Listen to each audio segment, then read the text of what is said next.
Magandang umaga po muli sa bawat isa po sa atin. At ako po'y nagagalak sapagkat ang Diyos po natin ay nararamdaman natin. Amen? Sa pagsamba natin sa araw-araw po nating pamumuhay, ang Diyos po patuloy siya nagpapakilala. Sino pong ramdam mo na nagpapakilala sa si Lord? Si Lord po nagpapakilala siya sa maraming pagkakataon. At nagpapakilala po ang Diyos. Minsan, hindi sa panahon ng masaya ka. Tama? Hindi lang po sa panahon na may mga answered prayer tayo. Kayo po ba madalas or may mga pagkakataon, minsan in times of your troubles, dun siya higit nating nakikilala. Amen? Yung pasala na sana, sa sala na biglang meron pa. Sino pong nararanasan yung ganon? Yung pera, nawala na akong pera. Biglang pagtingin mo, may isa ka pa palang wallet. Grabe, no? Pagtingin mo, akala mo wala na, meron pa pala. So sa maraming pagkakataon, pwede mong maranasan si Lord. Kaya po sabihin mo ulit sa katabi mo, tapat ang Diyos natin. Meron po tayong Diyos na hindi nangiiwan at may Diyos po tayo na hindi po tayo pinababayaan. Kaya po ang Diyos natin na to, kahit saan ka pumunta, lagi kanyang kasama. Lagi mo siyang makakasama, ano man pong iyong gagawin. So kaya po, si Lord po, hindi po siya kagaya ng wifi, pag malayo ka na, wala na siyang signal. Ang Diyos po natin, unlicall. Amen? Ang Diyos natin, unlitok. Yan, parang tinagalog mo lang, pastor ha. Ay, English pa rin pala. So, napakalaga po na umasa lang tayo sa Lord. Pwede mong sabihin natin ulit, aasa lang ako sa Lord. So, magandang umaga po sa ating lahat. Welcome po sa ating mga first-timers in the house. Ayan. Nakita ko sisikay na, no? Welcome po sa Buon Family. Sa mga bawat isa po na nandito, mga first-timers po natin, welcome po kayo. Sa second-timer din po, welcome po kayo sa lugar na to. Sige po, the best clap po kay Lord. Sa ating mga third-timer, fourth-timer, at sa lahat po ng mga patuloy po na naglilingkod at nagpupuri kay Lord. So, ang Diyos po natin, siya po ay tapat. Lagi po nating tatandaan yan, na ang Diyos po natin kailan may hindi siya nagkukulang. Ang tao, sasablay magkukulang, pero ang Lord hindi. Kaya po, sa buhay natin na ating pong nilalakaran na to, huwag mong iisipin na ang Diyos ay iiwan tayo. Kaya po mahalaga, ang relasyon po natin kay Lord, dine-develop. Amen? Tawag po natin yan, faith journey. Yan, kamusta na kaya ang ating faith journey kay Lord? Ako po, 2013, yan, nung ako po ay nakakilala kay Lord. Bali, ilang taon na po yun? 7 plus 6, 13. Wow! Ako po ay 13 years old na merong pong faith journey kay Lord. Alam ko po yung katabi mo, maaaring months pa lang, maaaring 1 year. Pastor, naka 1 year na ako. Pero maganda po dito, yung relasyon mo na yan, it will last forever. Amen. Yung relasyon mo kay Lord, mula po ngayon yan, hanggang eternity. Ang sarap po no? Yung relasyon natin kay Lord, hindi po matatapos. Kaya po, ang bawat isa sa atin, mahalaga po na patuloy lamang tayong sumunod kay Lord. Sunod lang ng sunod. Sapagkat sa pagsunod natin, dun po lalo magpapakilala si Lord. Dun po makikita natin, alam ko po yung mga kasabayan natin dito, matatagal na rin po kay Lord. Alam ko po, at nakita ko rin po yung journey nyo kay Lord. Marami-rami at malayo-layo. Sino po ditong nakaka-caption muna sa Facebook kayo? Malayo-layo na. Pero malayo pa. Ano pa ibig sabihin nun? Yung journey mo kay Lord, maraming binago na sa'yo si Lord. Marami nang ginawa sa'yo si Lord ng mga miracles of life. At nag-e-expect ka na marami pa. Sino pang hindi ka umaasa na hindi ka tumitigil na magtiwala kay Lord? Sapagkat ang Diyos natin palaging may bago sa Kanya. Amen po? So, dito po tayo sa ating pong pag-uusapan. Actually, hindi talaga to series, but because of God's revelation, ngayon po ba si Lord, marami siyang bago. Speaking of bago, Ano po itong ginagawa natin na series, dapat hindi siya series, pero ang galing lang ni Lord. Magaling talaga po ang ating Diyos. Kasi po, ito pong verse na to, in 1 Corinthians chapter 13, verse 13, may binanggit po dyan. Ang sabi po dyan, and now these three remain, faith, hope, and love. But the greatest of these is love. Yan, salamat po sa napakagandang mic. Salamat po sa ating media. At sa biyaya po ni Lord, nag-i-improve po ang ating simbahan. At salamat po sa mga ginagamit ni Lord to provide yung mga kailangan ng simbahan. Pwede bang bigyan natin the best clap si Lord? From, sabi nga natin, yung journey natin, kagaya po ng simbahan ng Christ in You, journey na rin tayo ni Lord. Sino po nandun ng first year anniversary ng ating pong sinelebration? Amen? The best clap po kay Lord. From paggawaan ng casket sa ataulan. Sabi ko, dito kaya kami mag-celebrate. Tapos may napapromo. Ano? Sino bang gusto mo ng ganun pa-promo? Pastor, wala nang ganyan ha, Pastor. Huwag naman. Buti na lang nabago yung ating venue. Actually, doon ko talaga bala. Pero sabi ni Lord, huwag mo naman takutin yung mga mananampalataya. So, nagsimula po tayo sa ataulan, sa biyaya ni Lord, i-journey po tayo ni Lord. There is progress in journey. Kaya po huwag kang aalis sa journey ng iyong pagsunod kay Lord. Sa journey po ng pagsunod natin kay Lord, may mga ups and downs.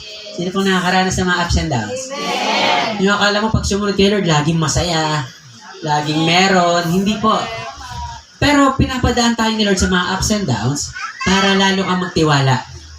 Hindi para mawala So, ang isang taong nawawala, kasi po nagkaroon ng term na binabanggit, ang isang tao daw pag nawala sa simbahan, anong tawag sa kanya?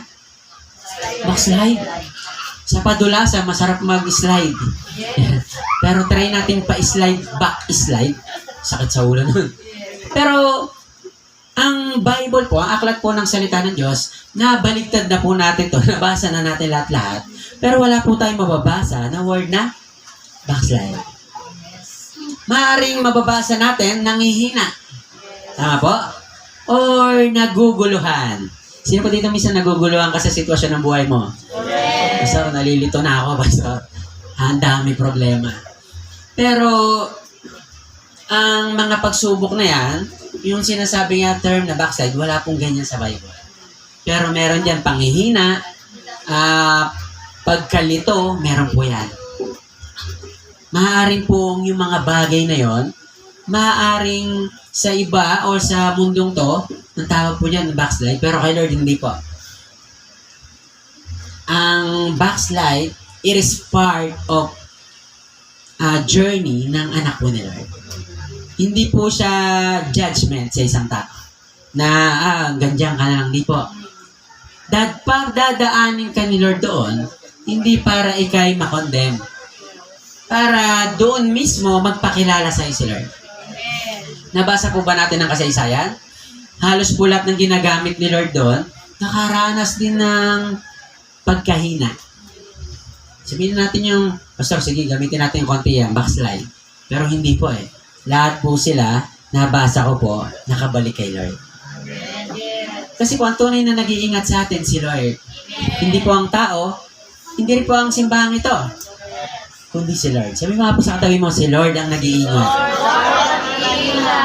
Kaya po, ang mga tao, kapag siya'y nalulungkot, tumawag lang dapat kay Lord. Pag ang tao nagigipit, kanino daw kakapit? Yeah, parang may narinig ako ibang boss. Parang may why sa dulo. Kay Lord, why? Kay Lord po So, kay Lord tayo umasa, kay Lord po tayo magtiwala. So, ito pong verse ito, in 1 Corinthians 13:13, meron po yung background, kaya po nabanggit po yung katagang yan. Kasi po si Apostle Paul ay sulat niya po yan sa mga taga-Korinto. Kasi po yung mga ibinild ni Apostle Paul, tinanim po niya mga churches may nagkaroon ng mga problema. Yan. Ang mga simbahan pala, hindi mawawalang problema. Hindi po pag pumunta ka sa church, akala ko ba, pastor, walang problema pag nasa church? Yan. Sino po dito minsan problema mo, kasama mo minsan? Aray ko, may nag-aray ko. Na. Minsan, pastor, ba't gano'n? Nasa church yung problema. Yan. Hindi po, kahit saan ka pumunta, may problema. Hindi po mawawala yan. Kaya nga po si Apostol Paul, nililinaw niya ng mga simbahan ay kailangang magtiwala kay Lord. At the same time, sumunod sa patakaran ni Lord. Para ang simbahan ay umusad siya according to God's plan. Amen? Ako po'y natutuwa at na very blessed sapagkat sa biyaya po ni Lord, ito pong simbahan natin na pinagkatiwala ni Lord ay naandoon mismo sa kalooban ni Lord. Amen? Sapagkat sinabi ni Lord, ang mga tao, dapat pag nagsimba sila, nakakaranas sila ng kapahingahan. Sabi niya, "Come to me all who are weary and heavy in burden, and I will give you rest." Sino po ditong napapahinga ka ngayon sa presensya ni Lord? Pero sabi mo sa katabi mo, walang tulugan ha? Pastor, sabi mo, rest. Pwede naman matulog. Paborito ko mo po dyan sa ni Tita Chona. Sarap dyan. Huwag kang pipikit, tita. So, I will give you rest. Sino pong masaya ka sa kapahingahan kay Lord? Amen! Kaya po ang linggo, dapat po talaga ibigay mo, ilaan mo kay Lord. Pero may mga pagkakataon po na, pastor, di talaga makakarating. May mahalaga pong gawain. May imi-mission ako, pastor. Okay lang po yun. May online naman po. Sapagkat ang utos ni Lord, ibigay ang biyaya sa tao. Yung biyaya, in English, grace. Pag sinabing biyaya, ito po yung malalim na unawa. Yan, sino po may mga anak? Yan, gusto mo na minsan siyang no? Ikaw talaga. Pero yung grace, gusto mo na paluin, pero love pa rin niya ibabalik mo. So, ang Diyos natin, ganyan po ang Diyos natin. Sabi rito, ang background po niyan, Apostle Paul addressing the issues of the church to the Corinth. No matter how impressive your gifts are, they are meaningless without love. So, yung mga gifts daw, yung mga position in the church, naging problema ng simbahan na to. At ayun naman po yung dapat nating pag-ingatan. Yan. Si Pastor po, bagamat pare-pareho po tayo ng calling, lagi po natin binabanggit yan, isa lang po ang goal natin, papurihan si Lord. Kaya po ako nandito, marahil kayo po yung nagtataka, Pastor, ba't ka nandyan? Ako rin po yung nagtataka, ba't ako nandito? Pero si Lord po ang nagdala sa atin dito. Kaya po ang gagawin lang po ng yung lingkod, gagawin ko lang po yung function ng isang pastor. So, bilang mananampalataya po na bawat nandito, ganun din po gagawin nyo. Papurihan lang si Lord. Kaya po, walang mataas, walang mababa sa lugar po ng simbahan ni Lord. Lahat po tayo anak ni Lord. So, lahat po tayo, dapat po merong tinatawag na love. Dapat driven tayo ng love kay Lord. Amen? Not other agenda. So, ito pong verse na to, tatlo po yung in-highlight natin dyan. Una po dyan, yung pinag-usapan natin yung una, yung love. Tama po? And the love is all about kindness. Love in action. Selfless, sacrificial, care for others. Sino po dito napapractice mo na yung compassion sa tao? Yung di ka mapagbigay, nagiging mapagbigay ka. Tama? Yung compassion, na-apply natin. Sumunod po dyan yung faith. Yan. Love in action. Sumunod po yung faith in action. Ano pong nade-develop dyan sa pananampalataya na yan? Yung pagtitiwala kay Lord. Kaya po yung tiwala kay Lord, dadaan ka sa pagsubok para talagang umasa ka kay Lord. Totoo po ba may mga pagkakataon, pag kaya mo yung sitwasyon, kinakaya mo? Kaya naman, pastor, kaya naman. Pero may mga sitwasyon daw na hindi mo kaya talaga. Tama po? So, yun po yung pagkakataon na pwede tayong magtiwala kay Lord. And then the last thing, at ayan po yung ating pong pag-uusapan sa umagang to, is all about hope. Amen? Ano po Tagalog ng hope? Pag-asa. It is hope in action. Yun po yung ating i-highlight sa umagang to sapagkat maraming tao sa panahon po natin ngayon nawawalan na ng pag-asa. Tama po ba? Tumataas po yung crime rate. Alam po ba yung mga tao yun? Kaya sila gumagawa ng mali. Kasi wala na sila nakikita ng pag-asa. At meron namang winawakasan ng buhay kasi wala na silang nakikita sa kanilang future. Alam po ba, pag nakilala mo si Lord, makikilala mo yung sarili mo. At pag nakilala mo na po si Lord, nakilala mo yung sarili mo, makikita mo, may purpose ka pala sa mundong to. Yes! Sapagkat hindi ka lang po basta isinilang sa mundong to, ikaw po ay may mahalagang mission sa mundong to. Pwede po ba sabihin mo sa iyong katabi, sa harap, sa likod, may plano sa iyo si Lord? Simulan po natin sa panalangin bago po tayo makapagpatuloy. Let us pray. Panginoon, salamat po sa umagang to. Lord, makita namin ang iyong kabutihan, kadakilaan sa buhay namin, Panginoon. Lord, patuloy ka nga po magpakilala, O God. Makita namin yung divine plan mo sa buhay namin. Lord, ang pag-uusapan namin, it's all about hope, Panginoon. Lord, ikaw po yung maging pag-asa namin. Lord, kung kami napanghihinaan, at sa iyo po kami, Lord, makakuha ng lakas para magpatuloy, Panginoon. Lord, let your message this morning encourage us, Panginoon. Help us to move forward doon po sa pinapagawa mo sa amin. At alam namin, Lord, papunta ito sa magandang plano mo sa buhay namin. That's why, Lord, give us faith this morning, Lord, na nagtitiwala sa iyo. This is our prayer in the mighty name of Jesus. Amen and amen. Ang sabi po rito in Hebrews chapter 9, verse 22, without shedding of blood, there is no forgiveness of sins. So, our topic this morning is all about hope in action. Yung pag-ibig daw, pag walang gawa, hindi love yun.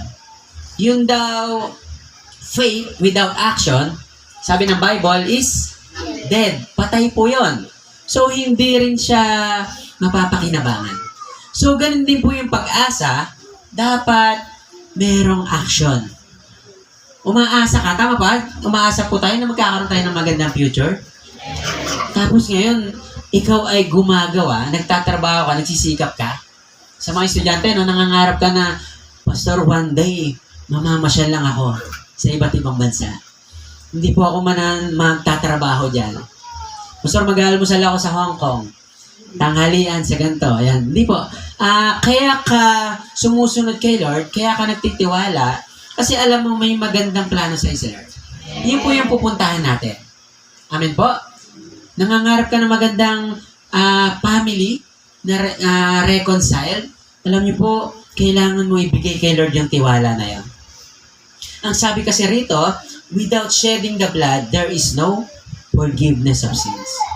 Kaya po pala nung unang panahon, in the Old Testament, ang pag-asa para patawarin ang mga kasalanan. Ano pong ginagawa? Nag-aalay sila ng mga hayop. Tapos po yung mga hayop na yun, may mga dugo. Yun po yung ginagamit para mapatawad sila sa kasalanan. So, ganun yung paraan para po makahingi ng tawad sa Diyos. So, sabi rito, yung key text po niya ng Hebrews 9:22, sabi po diyan, is a central theological rooted in the Old Testament principle that blood represents life. Kaya po pala dugo ang pinangaalay kasi it's represent life. Nandun yung buhay. So, necessitating the sacrificial death for atonement. This concept signifies that Jesus requires a penalty for sins, and which is we call death, which was fulfilled by Jesus' sacrifice. Ang maganda po kay Lord, kay Jesus, nung Old Testament, hindi pa naman po siya bumababa, tama? And Jesus, it is the God Himself. Hindi po totoo si Jesus ay lumabas sa New Testament.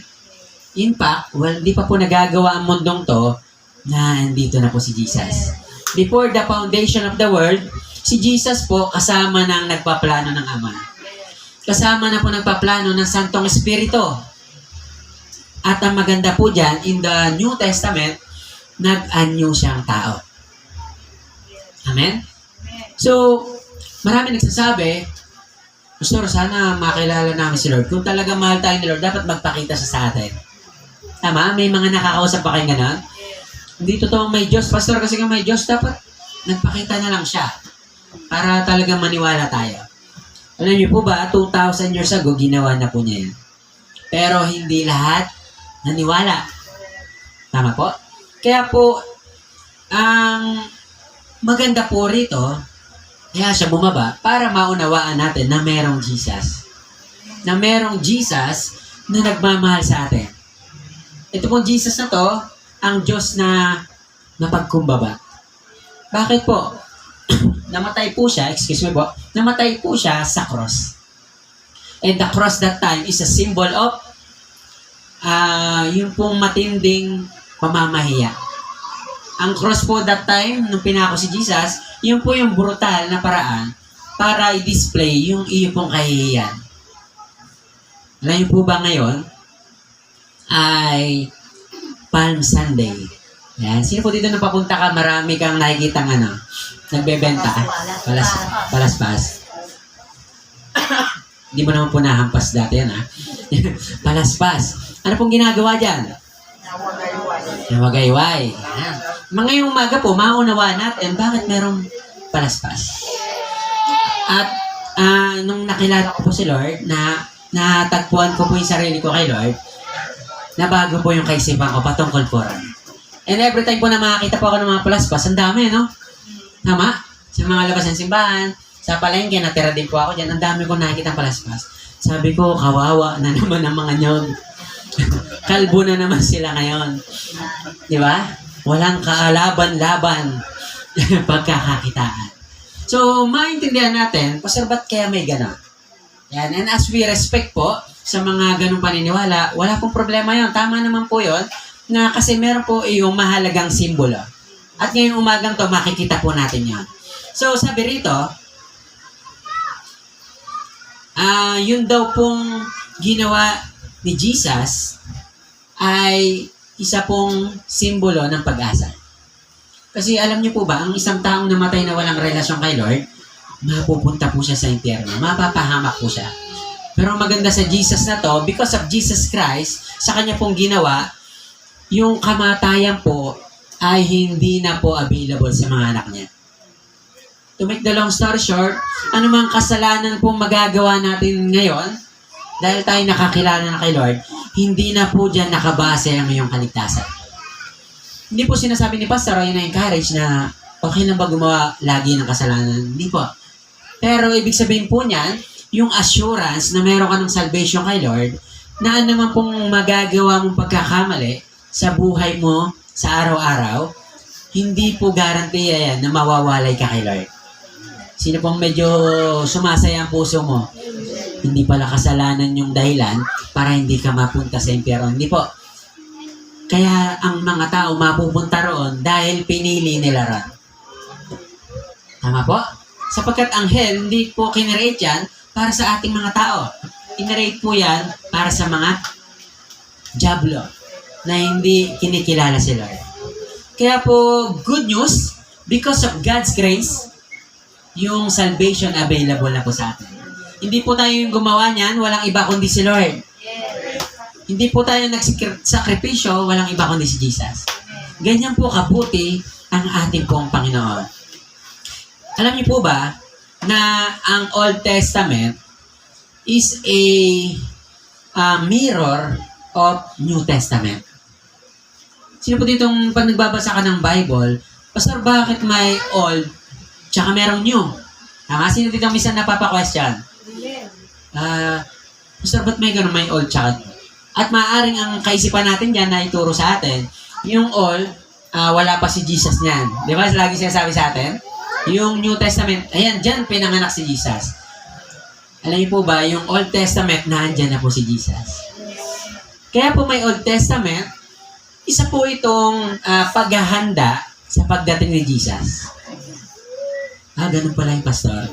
Yung Old Testament, mababasa niyo po dyan yung napakaraming propesiya. Ibig sabihin ng propesiya, binabanggit na merong paparating na Messiah. Merong paparating na Diyos na siyang magliligtas sa atin. Grabe, no? And that time, ang hirap maniwala kapag walang nakikita. Sa panahon po ba natin ngayon, ganun pa rin po tayo? Hindi ka naniniwala hanggat walang pinapakita. Pastor, to see is to believe. Tama po? So, ang tao, kailangan niya ma-convince para maniwala. Pero nung panahon po in the Old Testament, kailangan mong manampalataya para ikay maligtas. Ang maganda po sa atin, no, sa mga bagong henerasyon, yung salvation ni Lord, meron ng Jesus na nag-model sa atin. Kaya hindi na mahirap maniwala.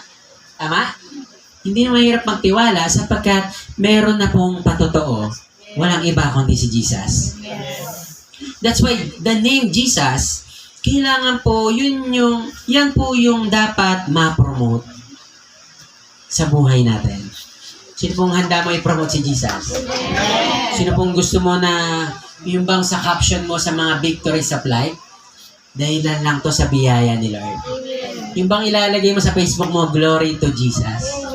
Sapagkat si Jesus, kailangan niya maging famous sapagkat nasa Kanya ang salvation. Kung hindi po ang tao tatanggap kay Jesus, walang kaligtasan. Ang nag-aantay sa Kanya, kapahamakan. Kaya po dapat makilala yung pangalang Jesus. Pwede bang sabay-sabay tayo? Sabihin natin, 1, 2, 3, Jesus! Jesus! Kaya po itong Jesus na to, may dalang pag-asa, may dalang katagumpayan sa buhay natin. Kaya po, sabi po rito, in Genesis chapter 3, verse 15, alam niyo po ba, yung Genesis chapter 3 is all about the fall of men. Diyan po nagsimula magkasala si Eva at Adan. So, nung nagkasala sila, pumasok na po yung mga kilos ng kaaway sa buhay ng tao. At ang nagmana nun, tayo. Tama po? Yung bang gusto mo namang magbago, pero may nararamdaman ka pa rin mga mali sa buhay mo. Sino pong aamin, nakakagawa ka pa rin ng mga kasalanan. May sinasadya, meron pong hindi, pero nakakagawa pa rin. Kahit po si pastor, hindi po ligtas dyan. Lahat po kasi tayo, meron po tayong tinatawag na sinful nature. Hindi na po mawawala sa tao yan, kaya nga dapat po umasa tayo sa Lord. Magkaroon po tayo ng assurance that because of Jesus, even we commit sin, meron pong Jesus na handa magpatawad. Kaya po, the end of the day, mahalaga po, umaharap tayo sa Diyos natin. Umaharap tayo kay Lord na humihingi tayo ng tawad. At humihingi tayo muli ng pag-asa na bubuhayin tayo muli sa araw ng bukas. Kung meron man pong the best na miracle na magagawa sa atin si Lord, yun po yung magising ka ng umaga. Sino pong pagising mo kaninang umaga, masaya ka? Amen! Thank you, Lord. It's Sunday. Amen? It's Lord's Day. Masaya po ako, Lord. Sasamba muli ako sa iyo. So, lahat po tayo, dapat po kinikilala po si Jesus. Ang sabi po dyan in Genesis chapter 3 verse 15, it is often called the first gospel. God says that the offspring of the woman will crush the serpent. Sa Old Testament pa lang pinapakita na ang tatalo daw doon sa ahas, the serpent, ay yun daw pong offspring ng woman, which is the church. Alam po ba kung sino tinutukoy dyan? Tinutukoy po dyan na si Jesus ang tatalo kay Satan. Amen? Kaya po nung pinako si Jesus, tuwang-tuwa ang demonyo. Talo na ang Diyos natin. Talo na ang Diyos nyo. I mean, bakit napako siya sa cross? Ang hindi niya alam, kailangan dumanak talaga ng dugo para maligtas ang sanlibutan. Sino pong mas foolish sa kanila? Alam niyo po ba yung ginawa ni Lord? It is wisdom. Ang foolishness ng mundong to, gagamitin ni Lord para maging wisdom. It is the wisest of our Lord. Kaya si Lord hindi mo mauto. Amen? Akala niya naka-score na siya, pero hindi po. Si Jesus pa yung nagtagumpay. Dahil ang dugo ay dumanak, ang paraan po ng pagliligtas, kailangan may dugong, may alay. which is the life. At ang qualified lamang po na walang bayad ng kasalanan, walang iba kundi si Lord. Pwede po bang bigyan ng the best clap si Jesus? Sapagkat because of Jesus, heaven is available sa bawat isa. Kaya po sabihin mo sa katabi mo, magkakasama tayo sa langit. Kahit ayaw mo minsan sa Kanya, kasama mo yan sa langit. Bakit? We are spiritual family in Christ. Amen? Marami po tayong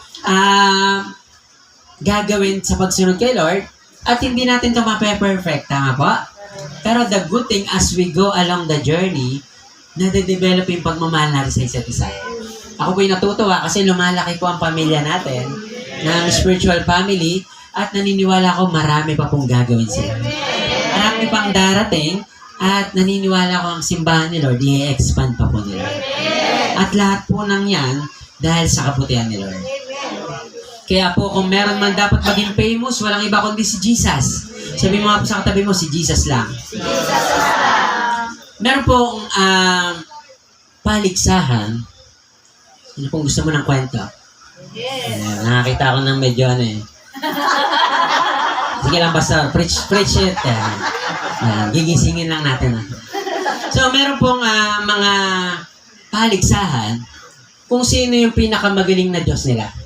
Sino pong excited sa kwento? So, dinala sila sa, yung competition na to, naando sila sa tuktok ng Burj Khalifa. Sino pong alam yung Burj Khalifa? Yan po yung pinakamataas na building in the world. Pero ngayon daw, may nagpapagawa mas mataas doon. At habang pinapagawa, may nagpapagawa pa mas mataas doon. Bahala kayo dyan mag-away, magkompetensya. Pero, iyan po yung example natin, yung Burj Khalifa, napakataas niyan. Kasi po, yung taas niyan, yan, hanapin natin yan. Burj Khalifa. Yan. Meron daw siyang 2,717 feet. Taas po ba yan? Na-imagine nyo? Yes. Tapos dyan, meron siyang 163 floor. Grabe, no? Kung mang inasal yun, order ka sa taas, no? Isa pang kanin sa baba. So, napakataas. Nandun sila lahat sa tuktok. Yan, nasa tuktok sila lahat. Tapos, may competition kung kaninong Diyos ang pinakamagaling. Grabe, no? Meron pong naglaban-laban. Meron dyan representative from Egypt. Yan. Sino pong Diyos ng Egypt? Yan. Based sa may research, ang pangalan niya ay si Ra. Yan, Ra. Grabe yung Diyos nila, no?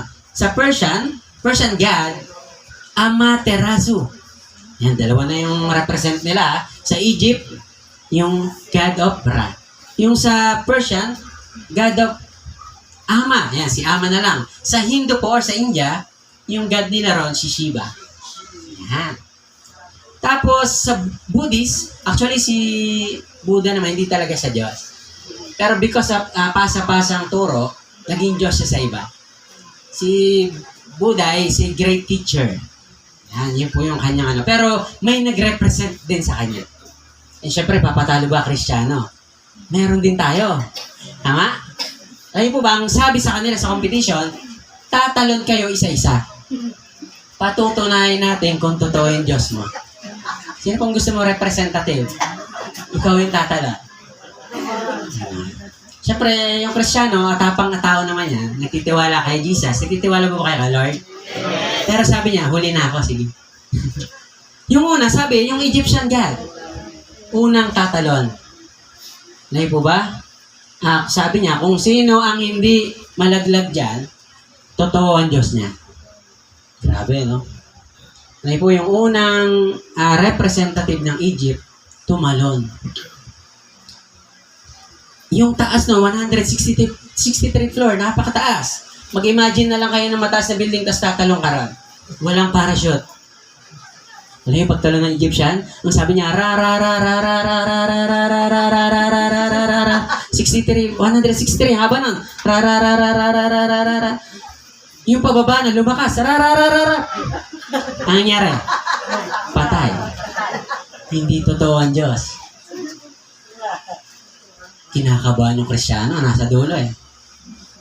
Next, Persian God. Sino po yung God nila? Si Amaterasu. Tumalon din. Gustong patunayan yung Diyos. Ama. Yung pababa na, ama. Ano po nangyari? Patay din. Hindi ulit totoo ang Diyos. Sino na pong kasunod? Yung Hindu na. India. Medyo may kaba na yung Shiva. Yung Diyos na Shiva. Dalawa na yung namatay. Ginawa niya, nilakasan niya.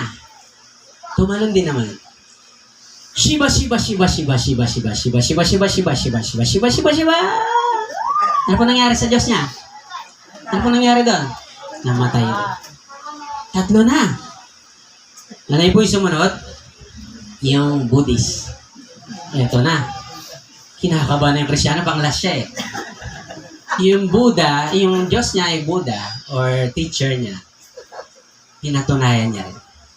Tumalon siya. Ano pong sabi niya? Sabay-sabay tayo. Buddha. Mataas yun, mataas. Buddha. Yung pababa na lumakas yung boss niya. Buddha.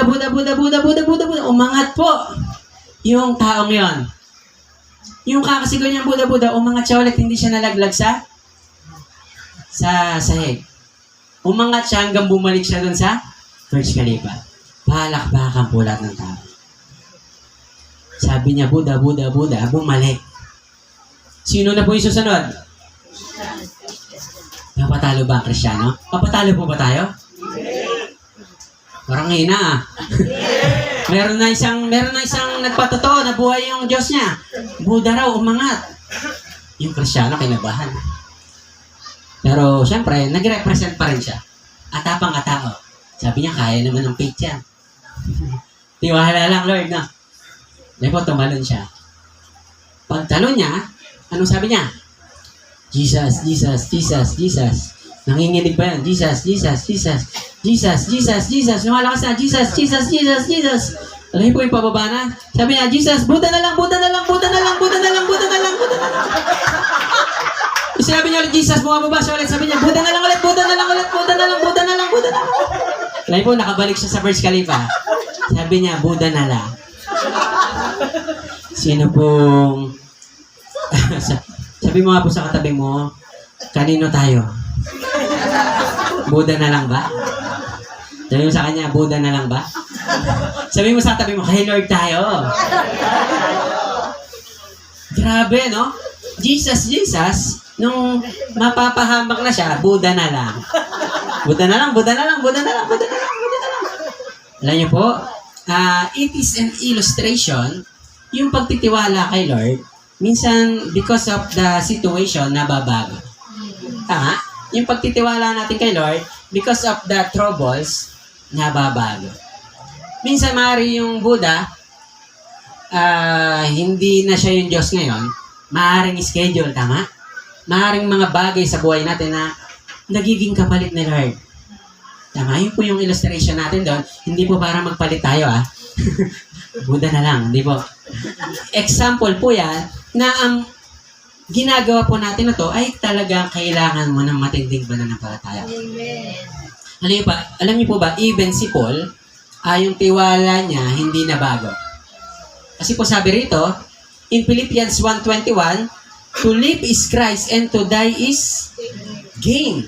Ganyan po kabuti o yung faith ni Pablo kay Lord. Sabi niya, ang mamatay ay kay Kristo, ang mabuhay kay Kristo at ang mamatay ay pakinabang. So, kung si Pablo yung pina-challenge natin doon, hanggang mamatay siya. At si Lord po ba? Si Lord po, hindi lang po yan porket hindi ka nagtagumpay doon, hindi na totoo si Lord. Hindi po. Hindi natin kayang sukatin ang kaisipan po ng ating pong Panginoon. Kaya po ang Diyos natin na to, ano man mangyari, kay Lord tayo. Pwede mo sabihin mo ulit sa katabi mo, kay Jesus lang tayo. Yung pong ating pinakang key text this morning is all about the triumphal entry of Jesus. Kaya po napapanahon, no? Ang nakakatuwa lang po, nakikita natin sa mga Catholic, yung paniniwala ng Katoliko, nandiyan po yung palaspas. Ako rin po, lagi akong bumibili niyan. Talagang inuwi ko po yan. Pero ano bang significant ng mga bagay na to? the triumphal entry of Jesus, ito po yung Tagalog po ba yan, palaspas, yan, Palm Sunday. Yung palaspas na yan, meron po yung significant or very biblical po ng mga bagay na yan. Because ito pong Palm Sunday na to, it is the final days or the week ng ating pong Panginoong Hesus. Tama po? Ang panahon pala na to ay magandang pagkakataon para alalahanin yung final week ni Jesus. Na alam niyo po ba, napakahalaga ng linggo na to para kay Lord. Starting nung Sunday hanggang muling pagkabuhay. Tama? Pag inaalala po ng mga talagang pure Christian, naalala nila yung sakripisyo ni Lord, yung mga paghihirap ni Jesus. Pero sa haba-haba ng panahon na nangyari, ano na pong kaisipan ng tao ngayon? Pag mahal na araw, saan kaya maganda mag-swimming? Saan kaya pwede mag-ride? Yan. Bakit? Nabago na yung ating kaisipan. Naulitin ko po, hindi po masama yan. Actually, may plano rin po kami this week. Pastor, mag-ride kayo? Oo naman. Pero, ang Holy Week, we need to adapt the mindset of the kingdom. Hindi po para ikaw ay magpapako, hindi po para ikaw ay huwag kakain ka ng karne, ha? Bawal kasi, ganito. Hindi po. Kaya, mahalaga po itong buong linggo na to ng Holy Week because it is about remembering kung ano po yung ginawa ni Jesus. Na kahit ano pong ginagawa mo, kumakain ka, nag-enjoy kayo sa vacation, sapagkat magandang pagkakataon to, no, para mag-spend sa family, na kahit anong ginagawa mo, at least po, kaisa ka sa pag-alala ng ginawa ng ating pong Panginoong Hesus. Pwede pong silipin natin kung ano pong ginawa ng Panginoong Hesus nung siya po ay nasa huling linggo ng kanya pong pamamalagi dito po sa mundong to. The triumphal entry, sabi rito, what is the triumphal entry? The triumphal entry refers to the moment when Jesus Christ entered the city of Jerusalem, riding on the donkey while the crowd welcomed him with a great celebration. Meron pong picture dyan. Yan, grabe, no? Ano pong mapapansin nyo sa picture? Maraming tao. Si Jesus, nung dumating siya, sabi rito, He welcomed with a great celebration. Pastor, ba't kaya winelcome siya ng ganyan? Kasi po that time, nung dumating si Jesus sa Jerusalem, bago po siya dumating ulit dyan, or bumalik, galing na po siya dyan, alam niyo po, ang dami na niyang napagaling na mga may sakit. In fact, a week before lang, later, before yan, si Lazarus po binuhay ni Jesus. Bumuhay siya ng patay. So, ang dami pong ginawa ni Jesus na dahilan bakit maraming humanga sa kanya at maraming natiwala. Because that time, ang mga tao po ay nasa pamamahala or nasa ilalim ng Roman government. Ibig sabihin po, merong namumuno sa kanila na kung saan na-oppress sila. Nahihirapan silang sumunod.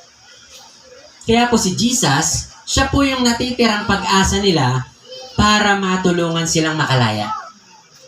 Kaya mapapansin nyo, sa dami ng tao, ganun sila nagtitiwala na paparating na yung mag-ahari sa bagong Jerusalem. Darating daw or dumating yung isang taong alam nilang makakatulong sa kanila. Alam niyo po ba, sa dami po ng crowd na yan, hindi po lahat talaga dyan nagtitiwala kay Lord. Hindi po lahat dyan ay nananampalataya. Alam niyo po ba, ang ilan dyan sa dami ng crowd na yan ay nakikijoin lang. Bakit po sila nagjo-join? Kasi nga, meron silang political will. Yan. That time po, talamak na po yung political. Parang nangyayari sa atin ngayon. Yung pong political will, nangyayari dahil yung mga tao gusto nilang panghawakan yung mga posisyon. Ay, may nagtatagop-war pa. Ayos yung Sunday natin. May sport fest, Sige lang po. Basahin ko muna po itong na andito sa sinasaad ng Bible, yung para po maunawaan natin yung context ng ating pong sinasabi. In Matthew chapter 21, verse 1 to 11, basahin ko lang po ng tuloy-tuloy. Ang sabi po dyan, malapit na sa Jerusalem, nang sila ay dumaan sa Bethphage, sa bundok ng mga olibo. Inutusan ni Jesus ang dalawa sa kanyang mga alagad. Pumunta kayo sa susunod na nayon, makikita nyo kaagad doon ang isang inahing anso. Ano po English ng anso? Asno. Donkey sa English. So, yung asno na yan ay nakatali kasama ang kanyang anak. Kalagan ninyo ang mga iyon at dalhin sa akin. Verse 3, kapag may nagtanong sa inyo, sabihin ninyo kailangan iyon ng aming Panginoon. At ipaubaya niya agad ang mga iyon sa inyo. Verse 4, sa gayon, natupad nga ang sinabi ng propeta, sa lungsod ng Zion ay ipahahayag ninyo, tignan ninyo ang hari mo'y dumarating, siya'y nagpapakumbaba, masdan mo't siya'y nakasakay sa isang asno at isang batang asno na anak ng isang babaeng asno. Verse 6, lumakad nga ang mga alagad at ginawa ang inuutos ni Jesus. Verse 7, dinala nila kay Jesus ang inahing asno at ang anak nito at isinapin sa likod ng mga asno ang kanilang balabal. Pagkatapos sumakay si Jesus. Verse 8, maraming naglatag sa kanilang ng balabal sa daan. Mayroon namang pumutol ng mga sanga ng kahoy at inilatag sa daan. Verse 9, nagsisigawan ang mga taong nauuna at sumusunod sa kanya. Sigaw nila, purihin ang anak ni David, pinagpala ang dumarating sa pangalan ng Panginoon. Purihin ang Diyos. Verse 10, pagpasok na Jesus sa Jerusalem, nagulo ang buong lungsod. Sino kaya itong tanong nila? Si Jesus ang propetang taga Nazaret sa Galilea, sagot ng karamihan. So, papurihan po ang Lord sa pagkabasa ng kanyang salita. So, ito pong binasa natin, ito po yung illustration niya. Na si Jesus, kailangan pala niyang sumakay sa isang asno or donkey because yan po yung sinabi sa Zechariah na isang hula or sinasabi nating propesya na mangyayari. Kaya pong Old Testament is a mirror of the New Testament. Mahirap po i-explain yan pag hindi po tayo nag-aral sa Bible School or hindi tayo naturuan ng mga gantong aral.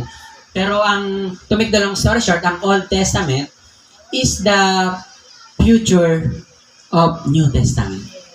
May mga paliwanag po or mga declaration sa Old na hindi pa nangyayari na pinapangyayari po sa New Testament. Sino po ditong may nauunawaan? Amen.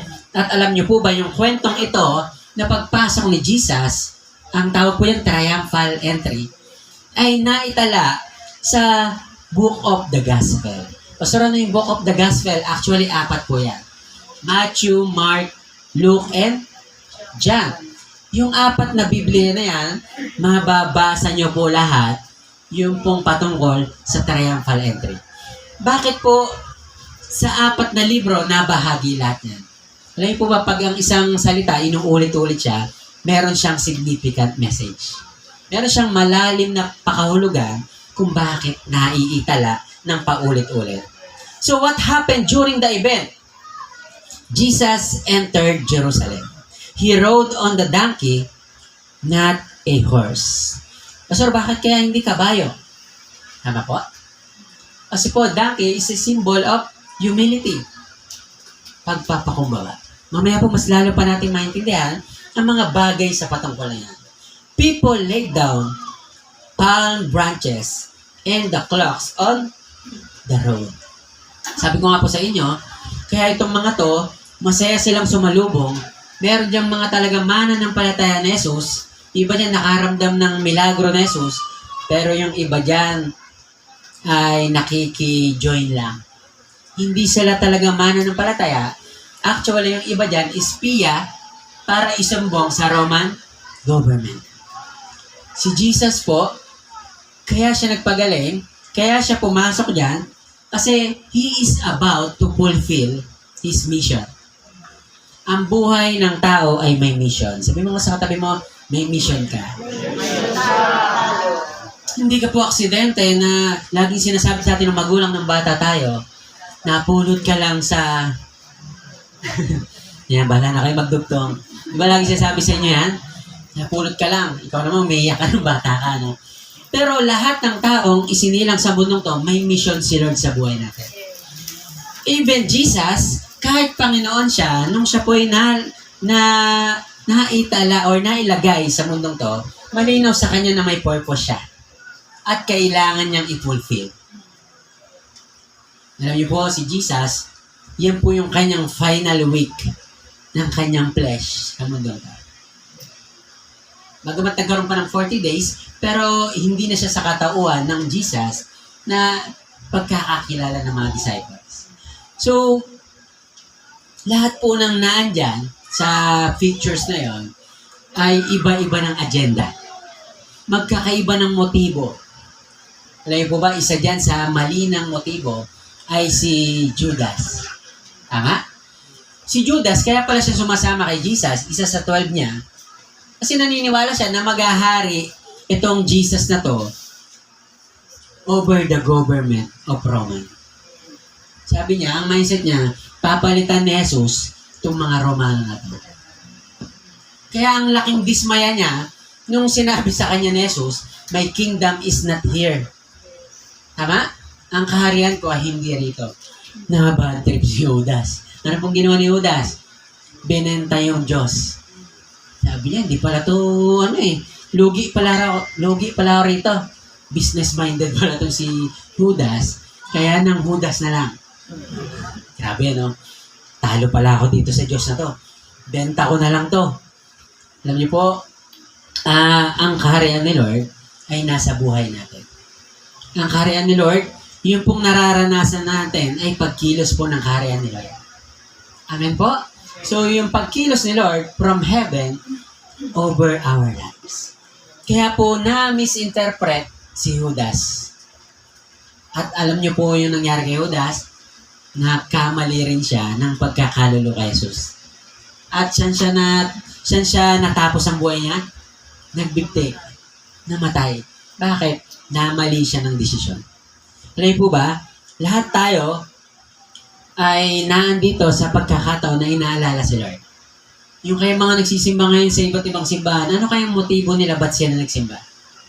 Tama po? Maaari yung iba, meron silang talagang dinudulog kay Lord, pero yung iba kasi tradition na kasi po, pastor. Kaya kailangan gawin. Ano po ba, ang Diyos natin, hindi siya isang tradisyon, isa po siyang relasyon. Na kaya mo gagawin to kasi yung relasyon mo kay Lord ay intimate. So ako po yung nagagalak, sabi ko, ayos na magkakaroon ng Holy Week. Sabay-sabay kami mag-aalala kay Lord. Sino pong masaya ka ron, no? Na maraming tao aalalahanin ulit si Jesus. And maybe some of them, maging pagkakataon to para maipakilala natin si Jesus. Na hindi lang siya namatay, muli siyang nabuhay at may pangako po sa atin. Pwede ba bigyan natin ng the best clap ng ating pong Panginoon? And the key text, sabi rito, key meanings and symbolism ng ginawa po ni Jesus na to. Number 1, it symbolized the fulfillment of prophecy. Jesus riding a donkey to fulfill the prophecy from the Old Testament. Kaya nga po yung Book of Zechariah, dyan po nangyari yon sa New Testament. Doon po yung pagpasok ni Jesus. Sabi kasi dyan, which describe a king coming in feast. Kaya po si Jesus, nung bumaba siya rito, ay punong-puno ng kapayapaan. Punong-puno yung puso niya ng pagdadala ng pag-asa sa tao. Kaya po nung dumating si Jesus, ano po ba, mixed emotion po si Jesus that time. Kasi nga po si Jesus, alam niya yung mangyayari sa kanya. Ayun po yung pinagkaiba natin kay Lord, no? Si Jesus, alam niya yung mangyayari sa buhay niya. Alam niya at the age of 33, mamamatay siya.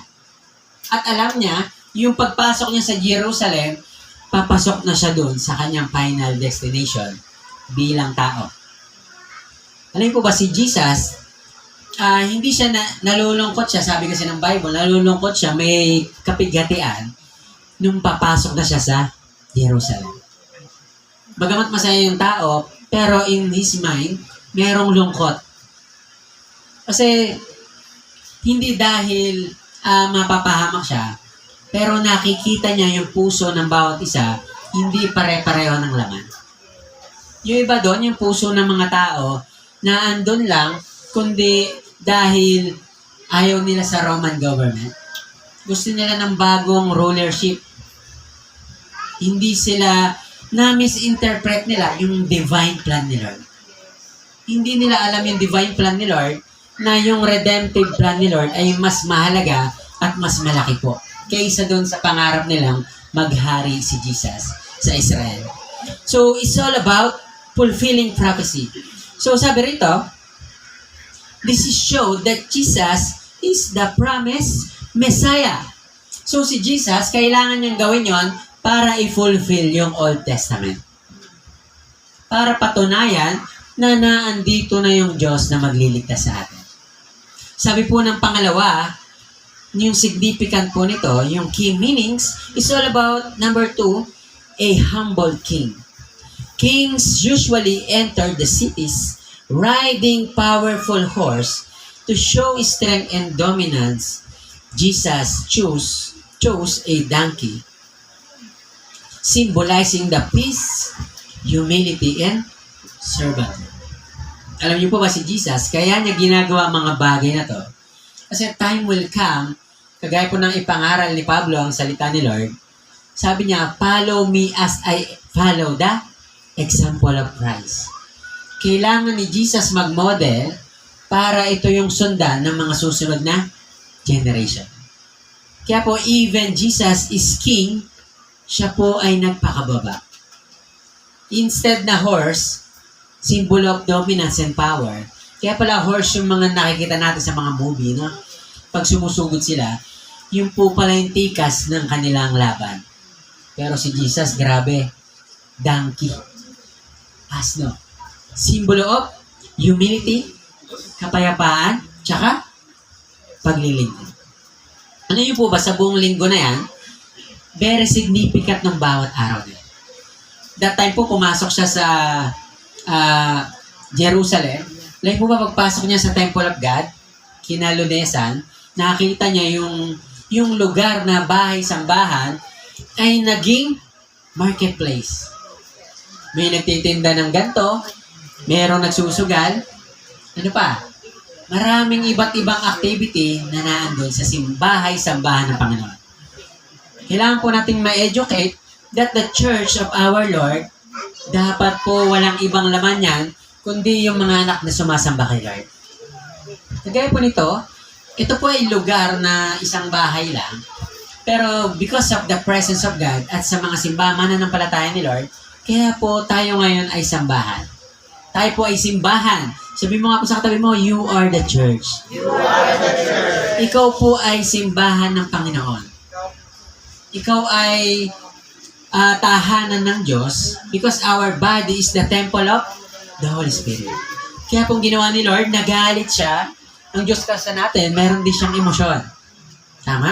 Tinaob niya yung mga lamesa ron, napanood niyo po yung sa pag pinapanood sa atin yon at nabasa rin natin na si Jesus galit na galit siya pag may inahahaluan ng simbahan niya na hindi pagsamba. Kaya po maraming simbahan, makikita natin, instead na bahay-sambahan, naging business, naging hindi na patungkol kay Lord. Dapat po kaya tayo magsisimba, isa lang po yung agenda natin, sambahin si Lord. Yes. Kaya ka po nandito, hindi dahil, may mabebentahan ako ng Hindi po. Ano niyo po ba si Lord? Siya po yung magpapala sa iyo automatically. Once your purpose is to serve God and to bless the name of our Lord, alam niyo po ba, siya na ang bahala sa iyo. Patuloy ka pong pagpapalain ni Lord.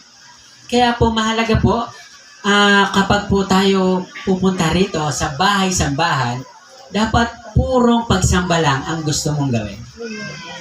Kaya po ako'y nagagalak, yun po yung ating ginagawa sa mga oras na to. Pwede po bang palakpakan natin si Lord? Isa po itong mataas na pagrespeto na kapag ikaw ay sumasamba, tayo po lahat, we respect the holy place of our Lord. His kingdom is spiritual, not political. Malinaw po at ito pong kanyang purpose is all about spiritual, not political. Gusto lang ni Lord na lahat tayo ay makasamba sa Kanya.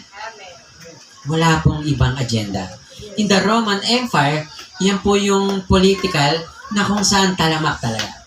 Alam niyo po ba yung mga tinawag ni Jesus na ng mga lamesa? Tapos yung mga pinakawalan niya mga kalapati ba yun? Alam niyo po ba yung mga yon? May nagmamay-ari doon. Yung palang mga bargain, sino po dito ang namamasyal kaya minsan sa mga bargain? Yung marami, di ba yung maraming damit? Di ba, ay, doon tayo sa kabila, mas mura doon. Punta tayo sa kabila, mas maganda ron. Yung pala, isa lang may-ari lahat ng yon. Di ba? Sino po dito na bola ko? Oh, isa lang pala may-ari nito. Kala ko natulungan ko tong isa sa business niya. Porsyento lang pala meron siya ron. So, kagaya nito, maraming businesses doon, pero may mga ilan palang mga leader na nagpapatakbo. Nasagasaan ni Jesus. Kaya po yung tension lumala. Kaya po, sino yung Jesus na yan? Nagsisiga-sigaan. Doon nagsimula na kailangan nilang hulihin si Jesus. At the same time, may takot na sila dahil itong Jesus na to, maraming kayang gawin. Kailangan nilang padamahin si Jesus para maipako sa cross. So, yan po yung kwento behind that situation.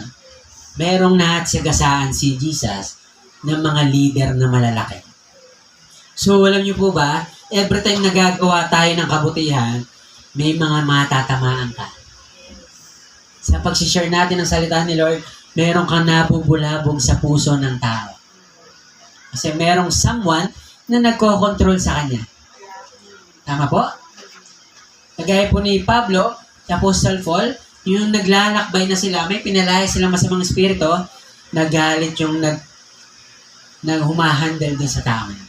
Bakit? Business pala ng tao. So, wag po tayong matakot once na ang ginagawa natin para kay Lord. Bakit po? Ano pong promise ni Lord? I am with you always. Kaya po, wag po tayong matatakot. Ang sabi po sa pangatlong symbolize, sabi diyan, it is a public recognition. The crowd welcomed Jesus as king. Using palm branches, it symbols of the victory and honor. Mataas po yung respeto nila, kaya po sila gumawa niyan, is symbol of victory and honor. Ino-honor nila si Lord, tapos nagtitiwala sila na yung tagumpay na kay Jesus. Dapat po bilang anak ni Lord, huwag pong mabago sa buhay natin na pag narinig natin ang pangalang Jesus, it is a symbol of victory and honor. Kapag po nakakita ka ng cross, huwag po natin isipin na kawawa naman si Lord, pinako sa cross. Hindi po. It is a symbol of victory. Pag nakakita ka po ng cross, isipin mo po, grabe tong Diyos ko, pinaglaban ako. Grabe tong Diyos na to, meron siyang magandang plano sa akin. Kaya ka po nagtatagumpay ngayon, kaya ka po in all areas of your life, pinagpapala ka ni Lord. Alam niyo po ba, nagsimula lahat yan sa cross. Kaya ka may mga business lumalago, kaya po yung pamilya mo naayos yung relasyon, because of the cross of Jesus. Because without Jesus, walang forgiveness of sins.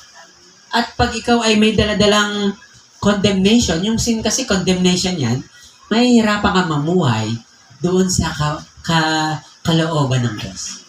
Kaya po lahat po tayo ay pinalaya na Lord. At yung pang-apat, is all about foreshadowing of suffering even through the entry joyful. It led directly, number 1, to His rejection. Pangalawa, through His suffering. And pangatlo, through His crucifixion. Malinaw kay Jesus na pagpasok niya, Hindi alam ng mga tao yung malinaw sa kanya na kakaharapin niya tong tatlong mabibigat na rejection, suffering, and crucifixion. Sa paggawa po natin ng kalooban ni Lord, mararanasan din po natin. Naranasan niyo na po i-reject?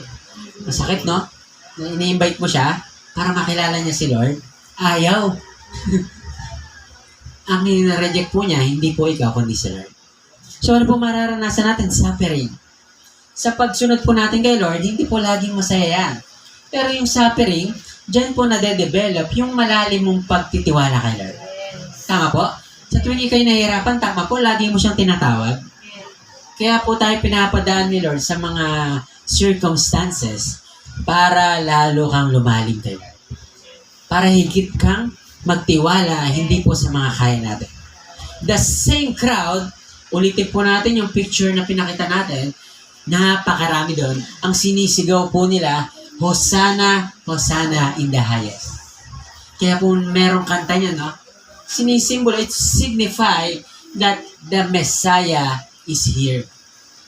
Na andito na yung Diyos na magliligtas sa atin. Hosanna in the highest. Alam niyo po bang nakakalungkot?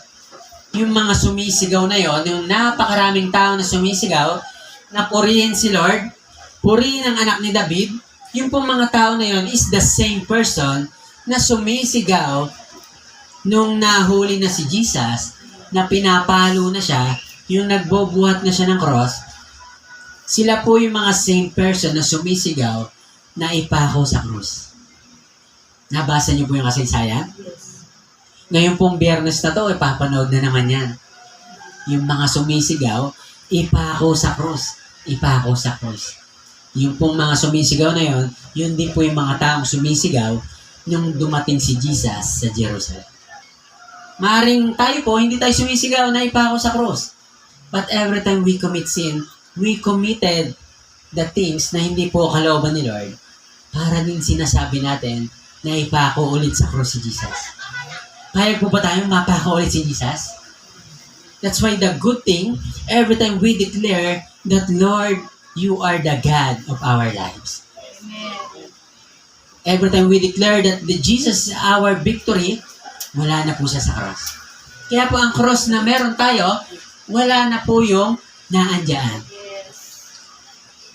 That's why Jesus illustrate that the cross is the symbol now of victory.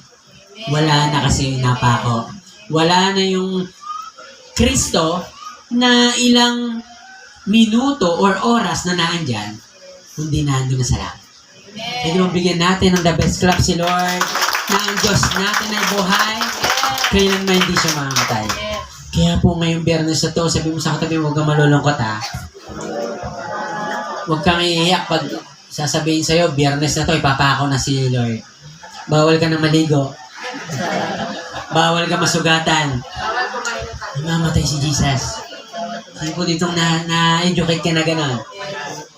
Bawal manood ng TV. Bawal mo na mag-Netflix, apo, anak. Patay si Jesus. Bawal magsaya. Siyempre, we honor the beliefs of yung mga kapatid natin, mga mananampalataya. Pero sa atin po, sa Christ in your family, and as we are the body of Christ, naniniwala tayo ng Diyos natin kailanman hindi na siya namatay. Amen! Hindi po tayo sasabay sa mundong to na si Jesus ay mamamatay muli, hindi po. Kaya po, sana po makakita si Pastor na gumaganyan po Tinitignan ko yung tattoo ni Kuya Nico Baka makita ko dyan sa nakatakpi mo ka. Kuya Nico to Hindi po. Biro lang po yan. So, tayo po'y pinalaya na ni Lord sa kasalanan. Amen? Niligtas na po tayo ni Lord. Kaya po wala nang dahilan para pahirapan mo sarili mo. Meron na pong nagbayad. Minsan pa po, bigyan na ulit natin ng the best na po ang ating Panginoon Jesus. Tapusin lang po natin ito na mabilis. Who is Jesus for you? Yung pong triumphal entry, yung mga tao ron, ang dami, no? Large crowd. Pero magkakaiba pala sila ng pagkatingin kay Lord. Maaaring yung iba umiiyak, ang tingin nila kay Jesus, ito na yung pag-asa namin. Ito na yung buhay na walang hanggan namin. Sa iba pala, nandiyan na yung hari namin. Yung magiging presidente namin dito sa Roman government.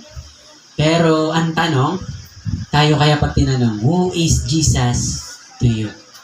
Panoorin po natin ito saglit and allow God to minister. Napaka-iikli lang po nito para po makita lang natin kung gaano kahalaga yung pong ating pagkakilala kay Lord. Nagkisuyo lang po sa ilaw. Panoorin po natin saglit. His life. As he hung on the cross, people stood watching. A criminal, broken and desperate. A soldier, hardened by duty. A secret follower, finally stepping into the light.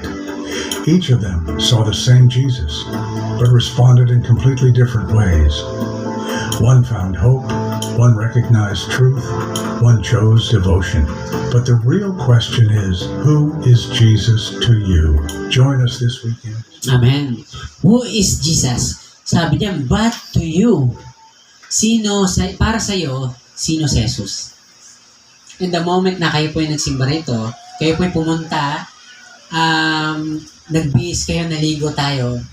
Ano po ba? That was a declaration kung sino si Jesus sa buhay mo. Kaya po I praise God and bawat isa po sa atin, nagpupuri tayo kay Lord because it is very clear that Jesus to us is the living God. Sino po naniniwala ka na buhay ang Diyos natin? Amen. At ang Jesus natin, wala po yan sa malalaking place. Ang Jesus natin, wala po yan sa mga inaakala nating lugar na akala mo nandun si Lord. Ngayon po ba si Jesus ay nasa iyo? Amen. When Jesus died on the cross, kailangan niyang mamatay sa cross to fulfill His assignment. That was His mission.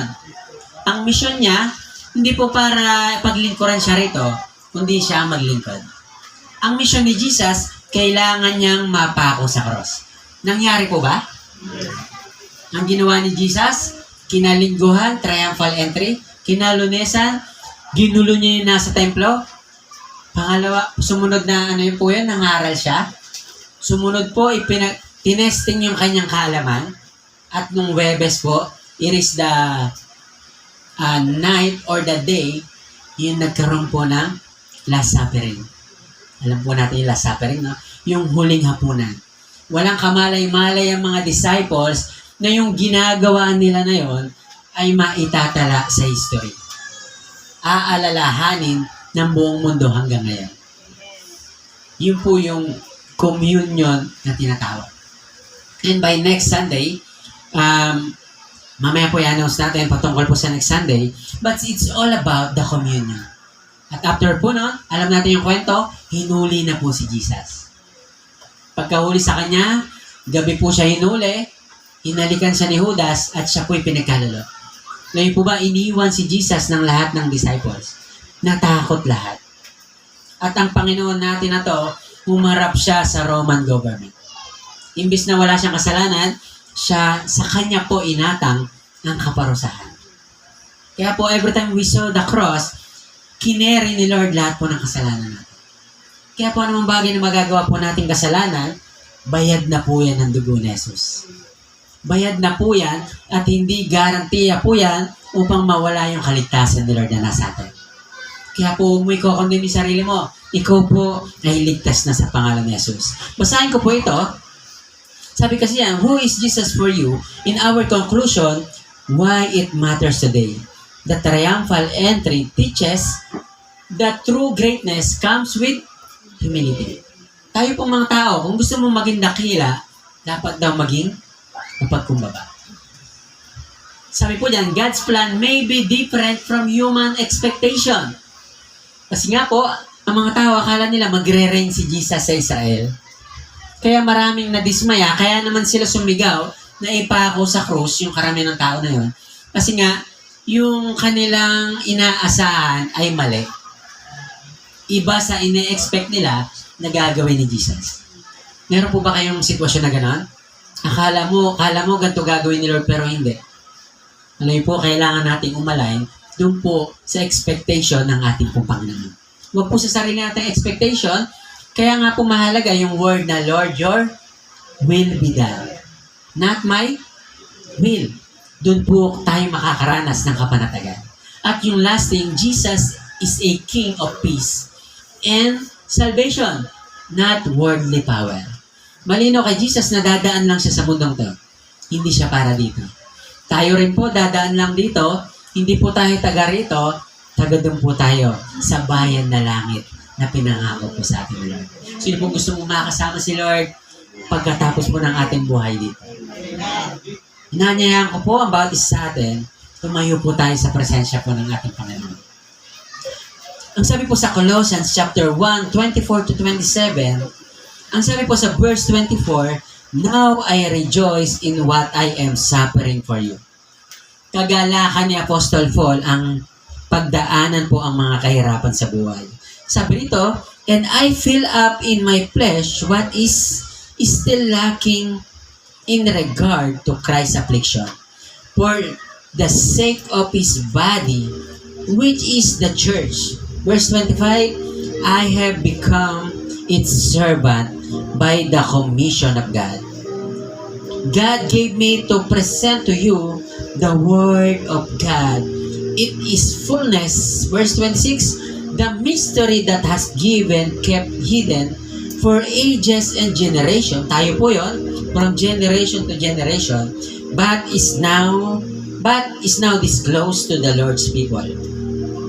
Verse 27, "To them God has chosen to make known among the Gentiles the glorious riches. And this is the mystery, which is Christ in you, the hope of glory." Kaya po, ang revelation na to, inihayag na po sa anak ni Lord. Tayo po, malinaw na sa atin na nireveal na po sa atin ni Lord na ang Panginoong Diyos ay nasa puso na natin. Alam po natin yung kasaysayan na yung Jesus po natin ay namatay sa cross. Muli siyang at the third day, after po niyang pahirapan, ipako sa cross, at the third day, He rose again. Muli siyang bumangon at kailanman hindi na siya namatay pang muli.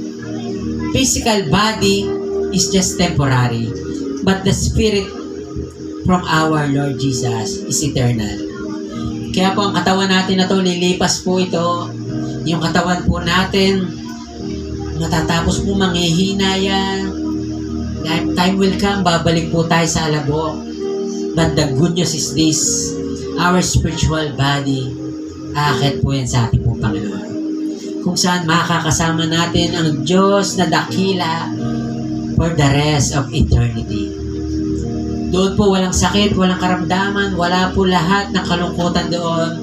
Tanging presensya lamang ng Panginoon. Kaya po sa umagang to, family, the world remembering Jesus right now. Marami po ngayon sa mga simbahan ang nagkakatipon. They remember Jesus, triumphal entry. Pero ano pong meaning kaya sa puso ng bawat isa na umaalala dito? Kaya po sa bawat isa sa atin na nandito ngayong umagang to, naway naging malinaw sa atin na ang triumphal entry is a symbol that our Lord is about to fulfill His mission. And we know the story, He fulfilled it. That's why salvation is now available to us. That's why salvation, ito po'y magbubunga sa buhay natin. Yung salvation, yung kaligtasan pong naranasan natin, namumunga na po siya sa buhay natin ng mabubuting gawa. Kaya ka po pala gagawa ng mabuti, ito po ay resulta ng pagkaligtas sa atin ng Panginoon. At ang maganda po sa ating Panginoon, tutulungan kanyang mamuhay sa paglakad sa kanyang kalooban. That's why this morning, let us have an open heart na Lord, welcome ka po sa puso ko. Lord, bine-welcome kita sa buhay ko, Panginoon. Lord, alisin mo po yung mga bara sa buhay namin. Bakit hindi po kami makapagpatuloy sa iyo, Panginoon? Lord, salamat po sa kaunawaan na to, Panginoon. Lord, kung batang Kristiyano pa lang kami, Lord, akala namin, hindi namin alam ang mga bagay sa patungkol dito, Lord. But thanks be to God, Lord, through revelation mo, Panginoon, ng iyong salita.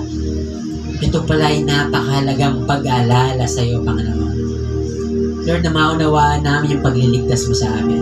Kung gaano kabigat, Lord, yung dinala mo, Lord, para maligtas kami, Panginoon. Salamat po sa katagumpayan na meron kami, sa kaligtasan na meron kami, Panginoon. Lord, pahalagahan po namin to. Tulungan niyo po kami mamuhay sang-ayon sa iyong kalooban. Nais namin gawin, Panginoon. Lord, na gawin pong famous ang iyong pangalan. Let Jesus proclaim in the street. Let Jesus proclaim in our family. Let Jesus speak to our sickness. Let Jesus remain in this world. Palaging maalala ang pangalang Jesus ng kanubutan. Palaging mapakilala, Lord, ang pangalang Jesus every time we talk to the person, Lord.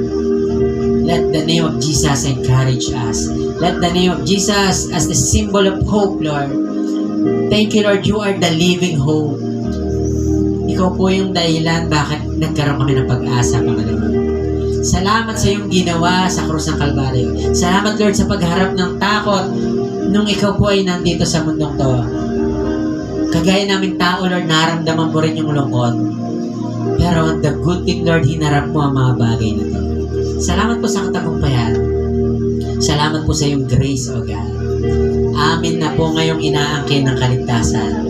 Amin na pong inaangkin ng katagumpayan, Panginoon. At ang lahat ng ito, Lord, ay hindi kailanman mawawala sa amin. We're so much excited sa mga tao pa pong darating, Lord. Sa mga tao pong makakilala pa ng iyong kaluwalhatian. And the Christ in you will never be the same again. Our family, spiritual family will never be the same, God. Pupunuin mo tong lugar na to ng mananampalataya, Panginoon. Hanggat sa hindi na magkasya ang iyong mga anak, Lord. Hanggang, Lord, i-expand mo ang simbahan na to, Lord.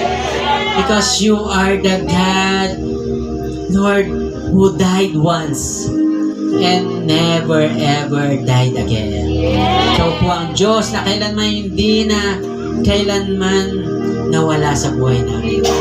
Marami pong Diyos sa mundong to, namatay sila, 6 feet below the ground, nailibing na po sila, kailanman hindi na bumangon.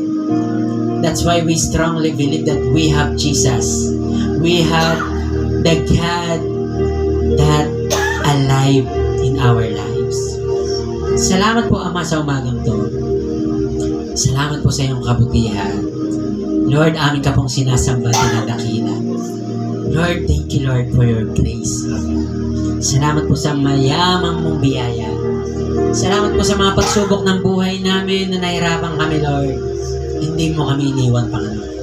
Maybe people leave us, Panginoon. Iwan na kami ng bundong to, Lord, pero ikaw hindi mo kami iiwan. Lord, kakalimutan kami ng mga tao, Lord. Kukutsain kami, pero ikaw, Lord, palaging pag-ibig ang binabalik mo sa amin, Panginoon. Salamat po sa pagbibigay ng pagkakataon makapagpatuloy sa iyo, makapagpatuloy na aming pagsamba, Lord. At pangako po namin, papahalagahan po namin ito pong pagkakataon na to. Now, church, let us worship God. Awitan natin ang ating Panginoon. From death to life is all about grace to grace. Palaging sa biyaya lamang ng Lord. Let us meditate the word, the lyrics of this word, this song, at naway itong kantang to, maging prayer po natin. Love and truth and patience. Yes, Lord. Precious is my saving son. The beauty of heaven wrapped in my shame. Image of love. The image of love upon this frame. If having my heart was worth the pain, what joy could you see beyond the rain? If not by my soul dying for, how wonderful, how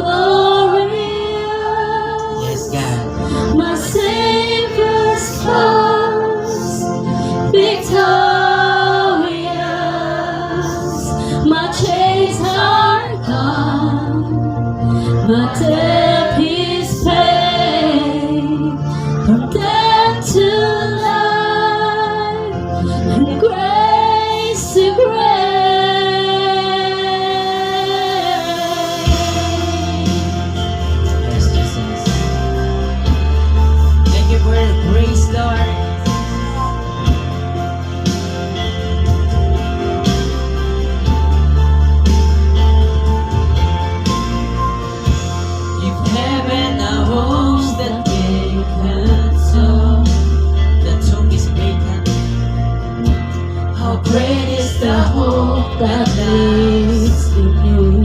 Yes, Lord. Hallelujah. The passion that tore through hell like a rose. Promise that rolled back then in its stone. Your freedom is worth the life you raise. Ooh, where is my sin? Where is my shame? I'm feeling if love waited all to have my hand. How wonderful, how glorious, our Savior's love, victorious. My chains are gone, my death is paid.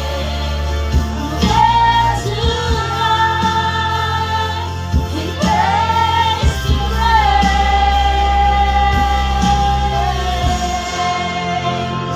Yes, Lord. Gawin po nating declaration to. Thank you, Jesus. Thank you, Lord. When I see that cross, I see freedom. When I see that grave, I see Jesus. And from death to life, I will sing your praise. In the wonder of your grace. When I see that cross, I see Jesus. Yes, Lord. When I see that grave, I see Jesus.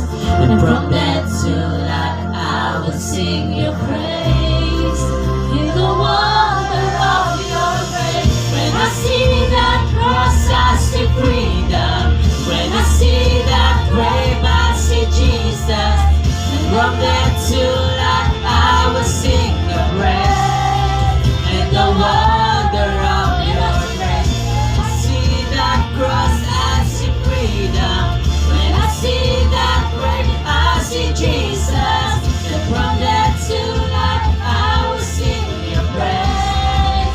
In the wonder of your grace, our soul will sing your praise. In the wonder of your grace, my soul will sing your praise.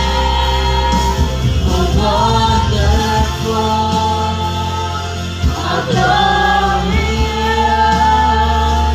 my Savior's love, my glorious. My chains are gone. My chains are gone, my death is paid. Death to life, and grace to grace. See that cross, I see freedom. When I see that grave, I see Jesus. From death to life, I will sing your praise. In the wonder of your grace. When I see that cross, I see freedom. When I see that grave, I see Jesus.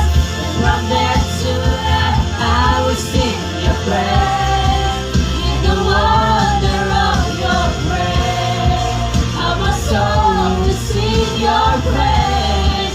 In the wonder of your grace, how my soul will sing your praise.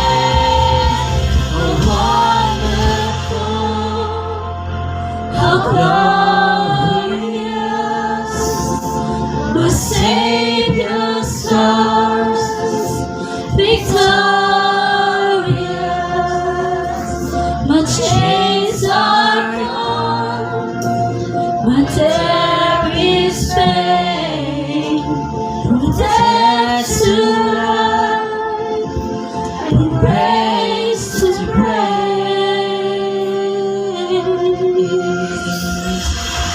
Let's give God the highest praise. Palakpakan po natin ang ating Panginoon. And let us pray. Panginoon, salamat po sa umagang to. Sa iyo po ang katagumpayan, Panginoon. Sa iyo po lahat ng papuri, O God. Salamat po na meron kaming assurance na ang Diyos namin ay buhay, Panginoon. Minsan lang namatay, pero kailanman di na siya muling namatay pa. Kaya po nagpupuri kami, Panginoon. Inaalala po ng buong mundo to ang kadakilaan ng aming pong Panginoong Jesus. Aalalahanin po ng buong mundo to, ang buong linggo na to, na isang significant week, oh God. At Lord, maging kaisa po kami sa paniniwalang ito, Lord. Na lahat kami na buong linggo to, makiisa kami, Lord. Ilalahanin namin yung goodness mo. Ilalahanin namin, Lord, kung paano mo kami pinakipaglaban, oh God. Paano mo hinarap yung mga oppression, oh God. Paano mo hinarap, Lord, yung mga pangungutya sa'yo. And Lord, naway kami, Lord, na sumisigaw that Hosanna, Hosanna in the highest, Lord. Na ang Diyos na ipapurihan, dakilain. Naway kami pa rin ng Diyos na huwag magsabi na ipako ka sa krus. Sapagkat, Lord, mabigat po ito sa iyong kalooban. Mabigat din po sa amin ito, Panginoon. That's why, Lord, sa lahat ng aming gagawin buong linggong to, dalangin namin, mag-declare ito, that Hosanna, Hosanna in the highest. Ikaw po ay maluwalhati. Salamat po ng marami, Lord, sa katagumpayan. At yung mga anak, Lord, ay pinalalaya mo pa lalo, Lord, sa sumpa ng kaisipan, Lord, na kami, Lord, malayo sa iyo, Lord. Ang totoo, Lord, palagi ka nandiyan. Salamat po sa iyong mga anak na nakapakinig ng iyong salitang nahayag ngayong magang to, at naway ma-apply namin sa aming mga buhay. Ma-exercise namin yung humility, O God. Ma-exercise pa namin yung dependency sa iyo, Lord. Ma-exercise pa namin, Lord, yung pagtitiwala na ikaw ang Diyos namin na buhay. Salamat po na marami, Lord. Bless all Christ in your family. In the mighty name of Jesus we pray. Amen and amen. The best luck po sa ating pong Panginoon na buhay. At muli po, makakaupo po tayo sa presensya po ng ating Panginoon. Sabihin mo sa Kanya, you are blessed.